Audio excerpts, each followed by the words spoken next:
In this video I will show you how to make TikTok not private. Open up TikTok. Push on profile. Currently our account is private. We will make it not private. Press on these three lines or dots in the upper right corner. Come down, push on Settings and Privacy. Then press on this option, Privacy. We have this option here, Private Account. Push on this tab to turn private account off.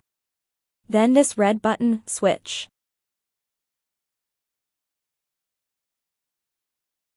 Let's do one check to see if our account is public.